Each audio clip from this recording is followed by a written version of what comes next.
In archaeology, all artifacts have value. Every chipped stone and every potsherd contributes to our knowledge of the past in some small way. However, it's indisputable that some artifacts have contributed to that knowledge in greater ways than others. Some artifacts stand out as having extra value or are more impactful on the field in our understanding of the past. Today, we want to look at one of those artifacts and understand it in its context. This is the Baal al-Foudre. Let's dig in.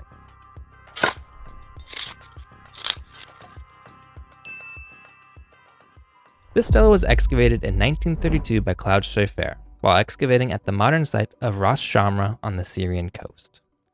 Ras Shamra is the modern name for the ancient city of Ugarit. It's difficult to overstate how important the finds from Ras Shamra are for our understanding of not only this site, but the wider cultural and political landscape of the Late Bronze Age. This particular stele was found upside down on a slope outside the gateway of the Temple of Baal complex in the northern part of the city. When it was excavated, the stele was found upside down, lodged at an approximately 45-degree angle. It was also found alongside 3 other stelae outside the temple complex.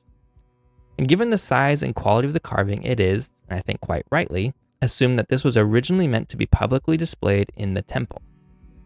That it was found outside the temple suggests it was intentionally buried, though it is an open question whether it was buried in antiquity or whether it was tossed aside as a part of a looting episode. Excavations at the temple clearly indicate the temple was looted both in antiquity and in modern periods, and architectural elements were tossed outside the sacred precinct while searching for silver or other kind of wealth. So despite its find location, it is presumed to have originally stood somewhere within the sacred precinct of the Temple of Baal. But given that it was removed from that location and seemingly intentionally buried, it has no stratigraphic context, meaning it cannot be dated archaeologically based on its strata. It can only be dated based on the artistic style and comparanda that do have more secure stratigraphic dating. The excavators originally estimated a date in the 13th or 12th centuries. This was later extended to the 15th to the 12th century. And still later, its earliest range was moved back to before the late 18th century. Researchers have continued to propose alternative dates, but the stratigraphy is of limited help. A closer look at the iconography may help narrow this down. The stela stands at 145 centimeters tall. The back of the stela is undecorated, and the front of the stela depicts a young man striding forward. This pose is reminiscent of the smiting pharaoh motif known from Egyptian public monuments, including on some known from the Levantine coast. This pose developed over a long period of Egyptian history, but consistently was used to show the pharaoh fulfilling his role of protector of Egypt against chaotic forces. It is generally regarded that that same message is implied in the iconography here, except it is a deity, not a pharaoh, who is protecting against chaotic forces. We know this is a deity because they wear a horned cap. While kings could appear with horned caps in the ancient Near East, it is unattested for kings of the Levantine coast. Deities are most commonly depicted wearing horned caps. Ugaritic literature even explicitly notes Baal has horns. The style of the cap is also attested in glyptic art from elsewhere at Ugarit and other sites in Syria where the storm god is depicted, leading scholars to associate this figure with Baal, the storm god and patron deity of the city of Ugarit. The god has a long beard, typical of depictions of Asiatics. He also has long locks of hair tucked behind his ears. These are the so-called side locks of youth, known again from Egyptian art, particularly on Egyptian princes and deities like Harpocrates or the Horus child. A pair of side locks are seen on what may be a prince on an ivory inlay from Ugarit. The fact he is holding a lotus flower is most likely meant to stylistically link him with the Egyptian god Nefertum. The style of cap in the stele too is known from elsewhere at Ugarit on a fragmentary statue head of what is presumed to be a prince. The cap style and the side locks emphasize both a sense of youth and royalty. The figure is wearing a kilt with a sword hanging from his belt.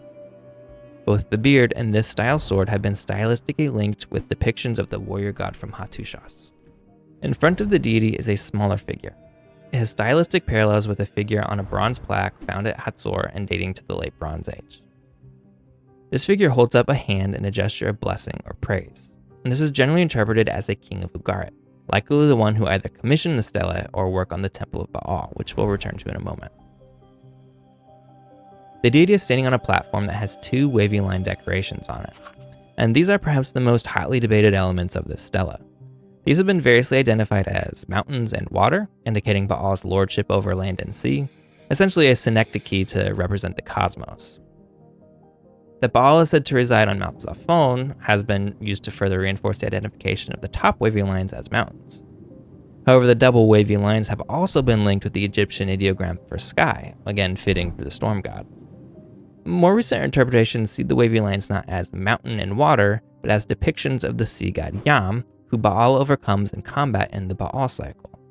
In this interpretation, the lower line is Yam as the sea, and the upper line is Yam as serpent.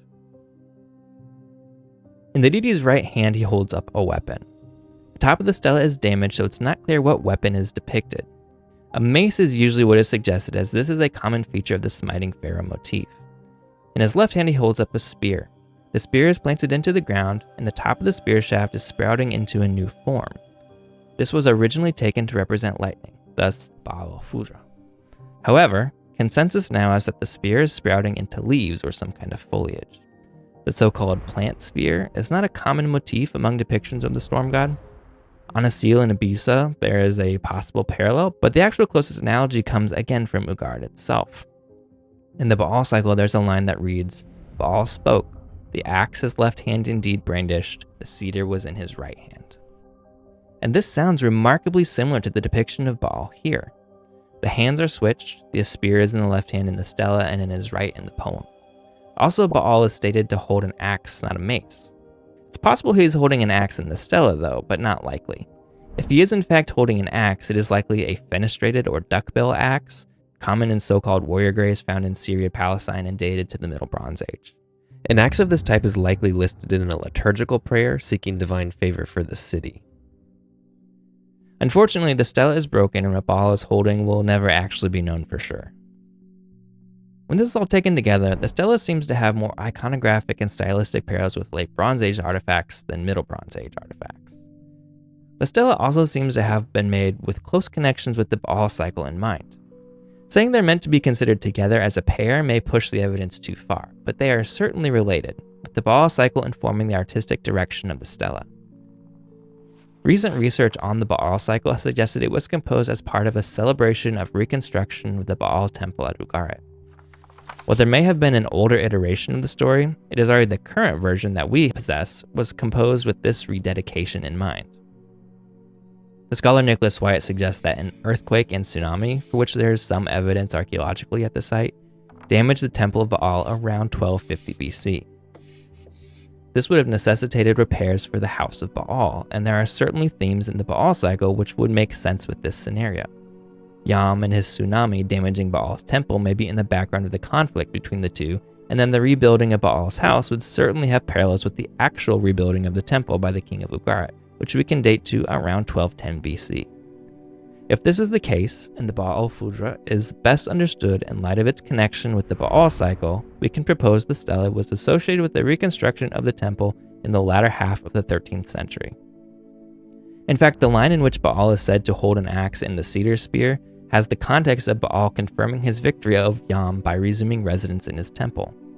So both the stela and the epic poem may have strong connections with the rededication of the Temple of Baal at the very end of the 13th century. This would make the small figure Nickmadu III, who was the king who instigated the rebuilding but who died the year the temple refurbishing was completed.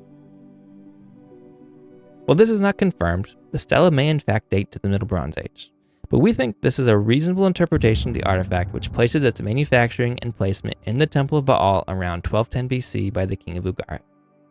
So, if you're ever in Paris, you can stop by the Louvre, and I'd encourage you to take a minute and take in one of the great works of the ancient world, the Baal of Foudre.